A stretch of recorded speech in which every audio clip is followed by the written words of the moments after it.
રાજકોટ જિલ્લાના ઉપલેટા તાલુકાના નીલાખા ગામે મહિલાઓ પર ખનીજ માફિયાઓ દ્વારા હુમલાનો મામલો સામે આવ્યો છે। વેણુ નદીમાંથી ગેરકાયદેસર રીતે ખનીજ માફિયાઓ કરી રહ્યા છે। રેતી ચોરી કરતા માફિયાઓ દ્વારા ગામની મહિલાઓ પર ધોકા પાઇપ અને લાકડી વડે કરાયો હતો હુમલો। નીલાખા ગામની મહિલાઓ પર ખનીજ માફિયાઓએ હુમલો કર્યા બાદ ગ્રામજનોમાં ભારે રોષ જોવા મળ્યો હતો।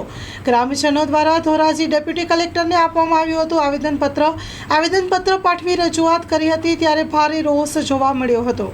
મારું નામ ચુડાસમા મુકેશભાઈ છે। હું નીલાખા ગામનો સરપંચ છું। જે કાલે 4-4:30 વાગે અમારા ગામની લેડીઝો વાડીએ જતી હોય એ અરસામાં લેડીઝો ત્યાંથી નીકળવાની હોય અને ખનીજવાળા જે ભૂમાફિયા દ્વારા અમારા ગામની બૈરાઓને 3 થી 5 જણીઓએ બાઈઓને હાથ પગ માથામાં લાગેલા છે, ધોકા પાઇપ વડે હુમલો કરેલ છે। તેને એડમિટેડ માટે જુનાગઢ હોસ્પિટલ સિવિલમાં દાખલ પણ કરેલ છે। આજે અમે ગામ લોકો સમસ્ત મળીને ડેપ્યુટી કલેક્ટર ધોરાજી આવેદનપત્ર આપ્યું છે। તમારી માંગ પૂરી કરવા અમે શું કરશો? અમારી માંગ જો આ નહીં પૂરી થાય તો સમસ્ત ગામ લોકો દ્વારા હિજરત કરવા પણ તૈયાર છે। મારું નામ જલુ મહેશ ભુરાભાઈ, ગામ નીલાખા।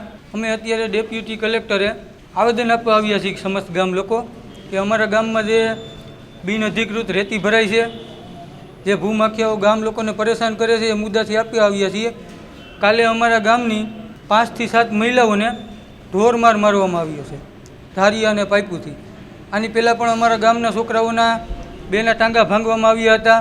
એની પહેલાં પણ એક એવો પ્રશ્ન આવ્યો છે, અવારનવાર ગામ લોકોને પરેશાન કરે છે, મારે છે, મારી નાખવાની ધમકીઓ આવે છે। અમારી એટલી માંગ ને એટલી રજૂઆત છે કે આ રેતી બાબતનો પ્રશ્ન અમારો કાયમી હલ થાય, રેતી ત્યાંથી ભરવાની સરકાર તંત્ર ના મંજૂરી આપી દે ભૂમાફિયાઓને અને આ કાયમી ધોરણે બંધ કરાવી દે। જોઈએ એવા કાંઈ ખાસ પગલાં લીધા નથી। પગલાં લીધા હોય તો આ પ્રશ્ન પાછો આવે નહીં। કડકમાં કડક કાર્યવાહી કરે આ લોકો તો આ પ્રશ્ન બીજી વાર આવવાનો જ નથી। અમારી માંગ એ જ છે કે આ બધું બંધ થઈ જાય અને ગામ લોકોને હેરાન કરવાનું આ બધે બંધ કરી દે। બંધ નહીં થાય તો અમે ગામ ઉગ્રથી ઉગ્ર કોઈ પણ પગલાં લેવા તૈયાર છીએ।